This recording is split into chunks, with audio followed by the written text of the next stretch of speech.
தனியா உட்கார்ந்து மன உளைச்சலுக்கு நீங்க வைத்தியம் பார்க்கிற வரைக்கும், இதயத்தை குணப்படுத்த கடவுளிடம் கெஞ்சுற வரைக்கும் உங்களுக்கு வழி தெரியாது. பழி வாங்க தேவையில்லை.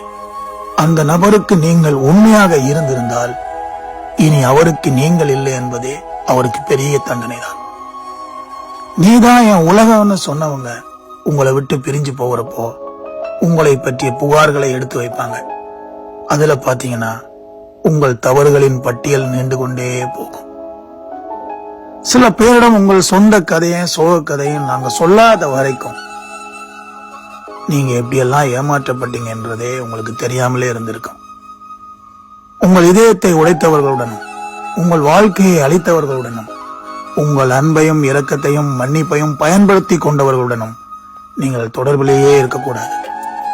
ஏன்னா அவர்கள் உங்களை அணுகுவதற்கே தகுதியற்றவர்கள். உங்கள் வாழ்க்கையிலிருந்து தானாகவே உங்களை விட்டு விலகி போறவங்க தங்களை அப்பாவிகளாகவும் உங்களை மோசமானவர்களாகவும் நிரூபிப்பார்கள். ஏமாற்றுக்காரர்களுக்கும் துரோகிகளுக்கும் மன்னிப்பு கொடுக்கவே தேவையில்லை. அவர்களுடைய உணர்வுகளுக்கும் மதிப்பு கொடுத்து விட்டு அனுப்பி வைங்க. போய் தொலையட்டும்.